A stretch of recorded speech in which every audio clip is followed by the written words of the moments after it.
Hey guys, welcome to this week's podcast episode for the Financial Freedom Podcast. I'm your host, Dr. Christopher Liu. And as you know, since the early age, I've always been curious about studying freedom, and it boils down to four types: time, financial, location, health freedom. And when I had that framework, I started scouring the globe, looking for people embodying those types of freedom and modeling them and learning from them. So today, I'm happy to introduce an entrepreneur, Jasmine Mitchell. She's the founder, CEO of Carmel, and she's has a great presentation on creating intentional content. She's really prepared for this episode, and I'm really grateful. And I'll let her take it away. Hello. Thank you, Chris, first off, for having me. I'm super excited because content is important no matter what avenue or platform you're going on. So I'm just ready to discuss and we can get this started. Yeah. I know, give the audience a little bit of a backstory, who you are and how you came to found Carmel. And then I'm really excited about learning this intentions. That's the key here. Yes. So once again, my name is Jasmine Mitchell. I am the founder of Carmel's, all things cake and bakery, everything that is your sweet tooth desire.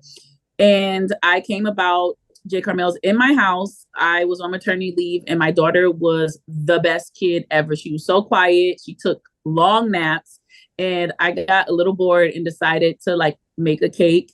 It was the worst cake ever. I look at pictures still today for motivation, but it tastes good. That was the main thing. And that's how Carmel started. That was 8 years ago, and it has grown. It started from family to my church congregation to outside sources, and it's an amazing journey. And I'm still learning every single day with being an entrepreneur and content, what we're going to talk about today. Excellent.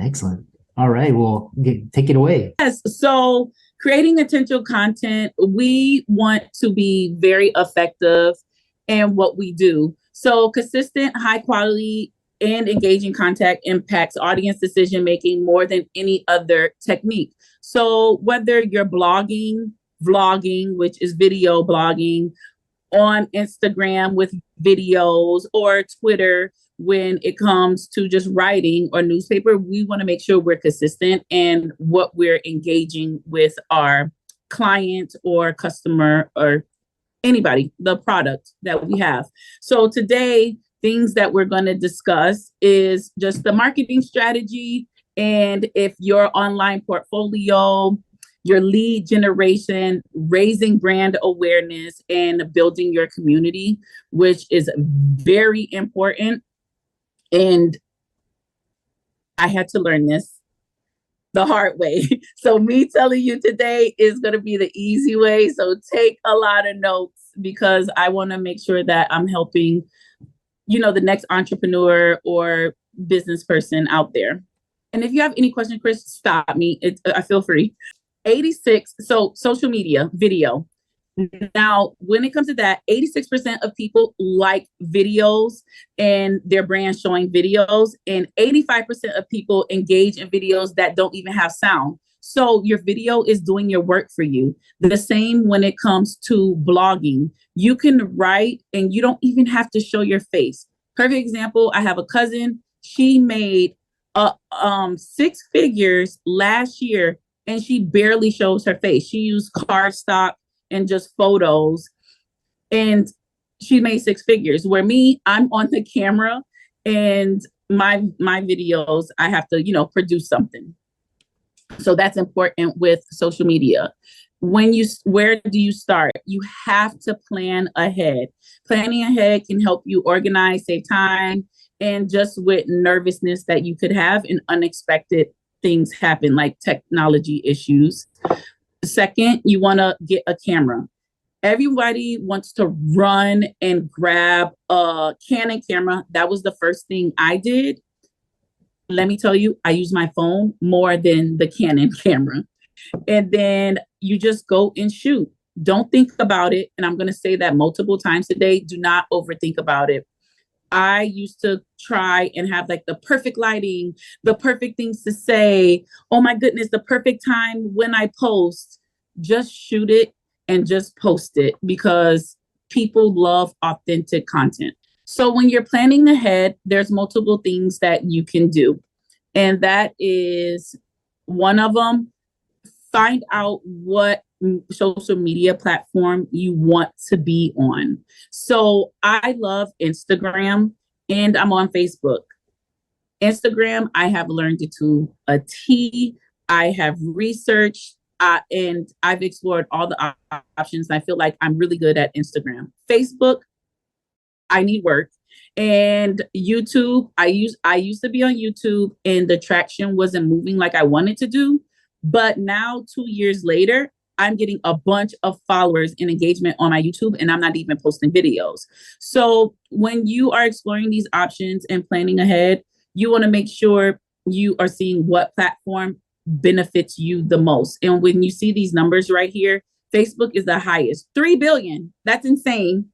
And YouTube is 2.68 billion and Instagram 1.3, and you see the rest of the numbers. So right here is the breakdown of the different platforms. So your company website can just be your platform with saying, hey, this is my business. This is my mission statement. This is the product that we supply.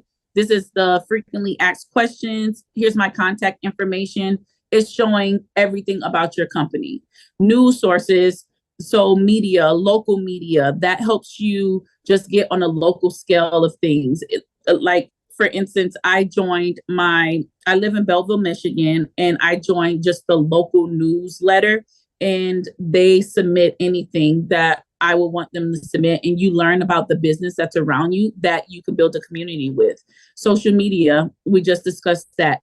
Facebook, that's a shared blog and building following, and you answer questions and achievements and promote thought leadership. I was just on a podcast with somebody about 2 months ago, and she had 20,000 followers on LinkedIn. I never knew that was possible, but she proved me wrong. And that is a great platform to use.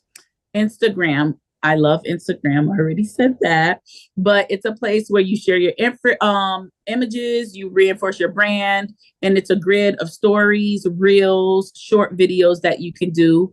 Twitter is a quick update and communication with followers, and you engage in your partnership with people. And TikTok, this is short videos as well. Everybody knows TikTok with the dance moves, and it's an entertaining content, but a lot of things you learn from TikTok. So it's also a learning platform. And Pinterest, you just curate content. This is big for bloggers. And YouTube was the grandfather, right, of it all. And it still is. It's holding strong where it's creating videos. Before, YouTube videos used to be 30 minutes long, an hour long. But as we progress with time, we've noticed that people just want to know, okay, how do I get it? How fast can I learn it? And give me a problem, give me a solution to my problem. And I don't know if you could agree, Chris, if you watch a video on YouTube, you scroll until you find the shortest one, like, oh, how to cut my lawn? Where's the one that says to cut it in 5 minutes? And we want to make sure we're engaging and getting straight to the point for your content and for your viewers. So the next big thing when you're planning ahead is, who is your target audience? You have to ask yourself, what do I want people to see or experience through my video? Personally, when I first started, I used to post everything about videos, about cake, just how I did a cake. Look at my pretty cake. Look at this other pretty cake. And it was not the right thing. Once I actually did different videos, I paid attention to the engagement of each video, meaning how much audience I was getting on a particular video, what was different about it. Was the cake more to the left or right? Was the lighting different? What was it? With me, on my personal page, I learned that people loved that they could taste, like they could see my content and they could literally taste the dessert through the video, and also the really short videos and how to. And once I stopped showing, hey, here's my pretty cake, and started showing, hey, this is how you make this, or, ooh, you want to learn how to make this, my engagement grew so much. So that could change throughout any platform you're on, or depending on what product you're showing or what services that you're giving. You have to know your audience. So just learn your people. What your people want. And the same thing I said, you just know what they're paying attention to, what excites them, what videos are they paying more attention to, what videos are they more engaged in, are they sharing your videos? That's a huge thing on Instagram and even on Google search. If people are sharing your video gets played more, or on Google, your CEO, that's the traffic that comes to your website. If people are sharing it and engaging in it, they're going to give you more traffic to your website, or to your blog, or to your Instagram feed. This is the main thing. If you think the space is too saturated for you, you're absolutely wrong. 100, I would say it, and I'm confident to say it, 100% wrong. As you see, YouTube has 3 billion people. We have not met all 3 billion, right? We only see a couple numbers of people that we engage with. So when you're creating content, create it to your audience, and your audience is telling you exactly why they follow you and why they love your content that you're presenting to them. Content is consistent. So nailing down a schedule, this serves as a variety of purposes, making presentations, powerful tools for convincing and teaching, answering questions immediately. And when I say immediately, I've noticed with Instagram, with engagement, if I engage within 24 to 48 hours, my engagement level stays high. But if I wait a good 5 days or 7 days, my audience forgets about me, and they forget that they even asked a question about a particular content. I'm not saying be at their beck and call as soon as you see it, the notification comes. No, give yourself time, because sometimes social media can be a little overwhelming and content wise. So you want to give yourself grace. For example, I only answer every other day. So Monday, Wednesday, and Friday are my days that I answer any emails, or also my engagement on my social media when it comes to my comments. And that goes with interacting with the followers. Your followers and your audience want to feel like they're a part of whatever you're doing. Get a camera. This right here, everybody has this, right? Everybody has an iPhone. Everybody has an Android. You have a camera right in your pocket. Yes, there's 2 different cameras you can get. You can have your cell phone, but you could also get a professional camera. Me personally, I film everything on my cell phone because it's easier to get to. And also, I learned with engaging in my phone, people feel like they can, it's more relatable that I'm using my phone. Whereas when they see really clear shots, it's like, okay, she's getting this professionally done and someone's filming this for her. So little stuff like that makes people feel relatable to you.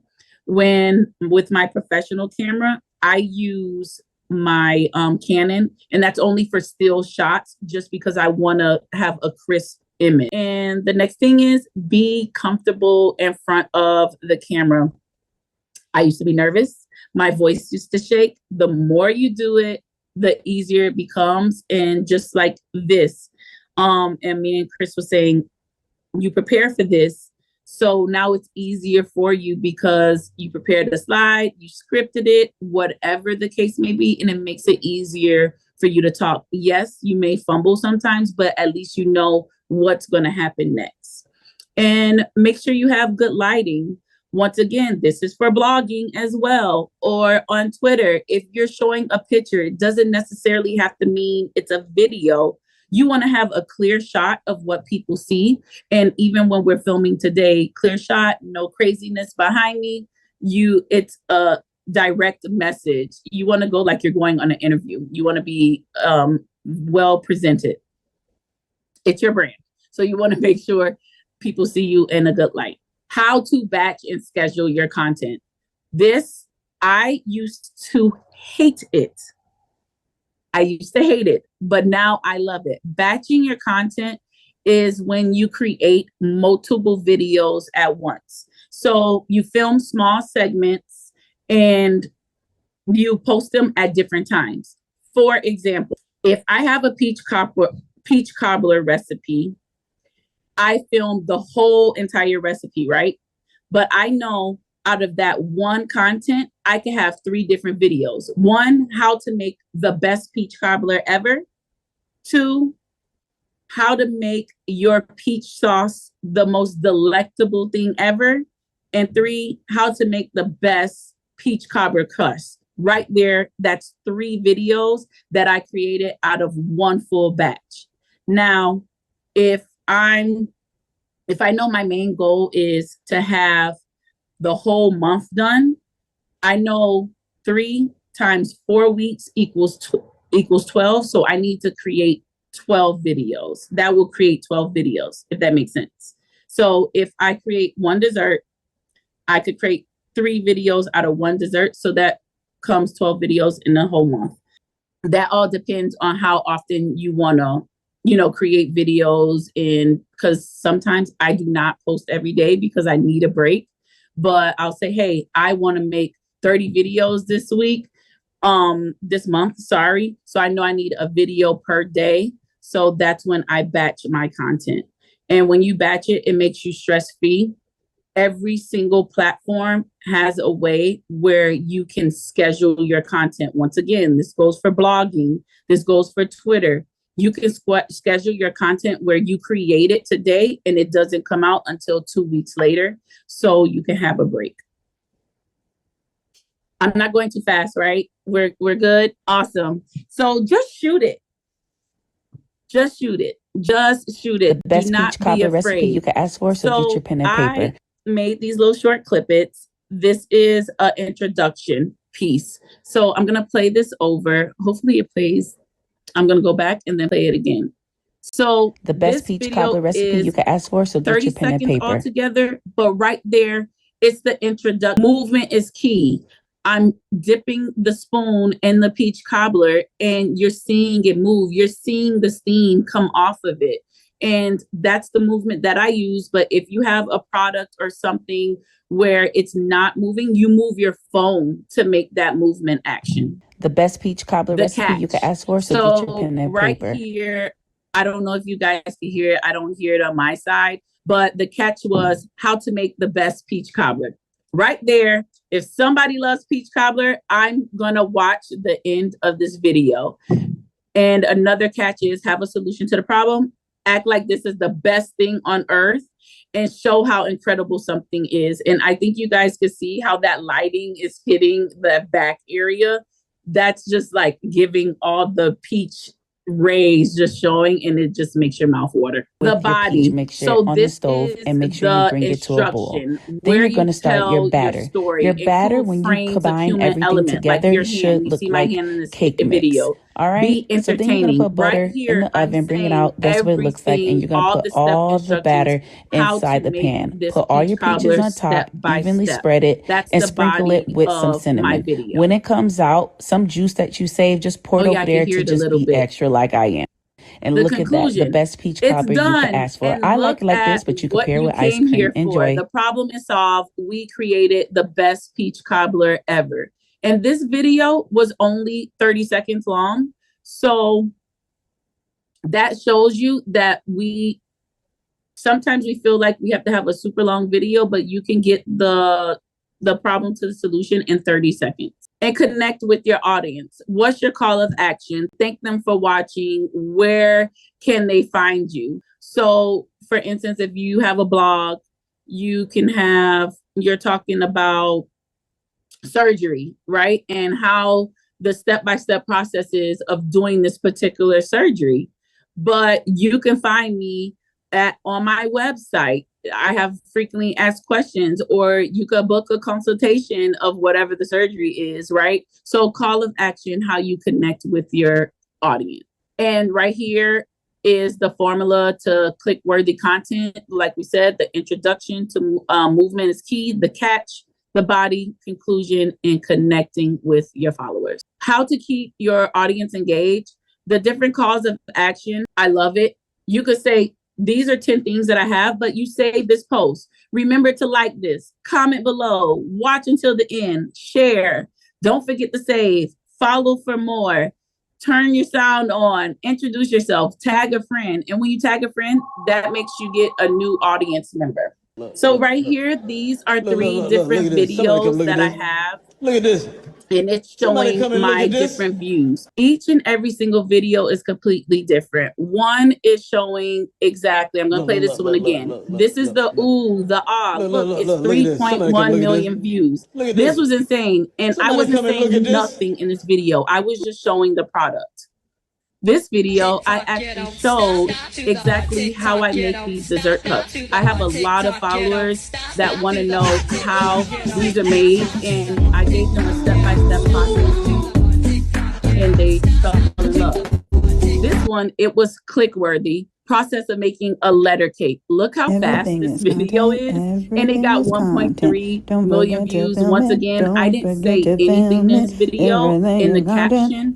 I just said exactly the process of making that letter cake. So right here, I'm just showing insight of exactly what my page looked like 30 days ago. So right here, you can see on the first one to the left, the last 30 days, my page was up 300. Something changed within that compared to the 7 days in the middle where it shows it was up 7 point. This right here is showing you my peach cobbler video was, and I actually posted this last night. So these are pulls from last night. I posted that peach cobbler video last week, and this is how much the engagement changed just from that peach cobbler video. That's it. I only posted one other video and it probably got like 8,000 views, but the peach cobbler one has me reach 554,000 people. On the last thing to the right is showing how the audience that I reach, New York, and it breaks it down. But look at the very bottom. My followers is only 7,578 people, but look at my non-followers. There are 200,072. My numbers is crazy right now.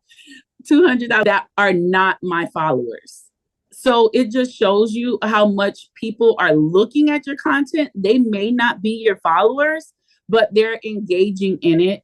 So sometimes when you look at people's pages and say, oh my God, they have a bunch of followers, let me follow them. Or they don't have any followers, I don't want to follow them. Don't let that discourage you being a content creator, even when it comes to your blogs, because people are looking at you. They're just not like wanting to stay, but they're stalking your page. Just post it. Just post it. It does not matter. My highest viewed content is when I just posted it and did not think about it.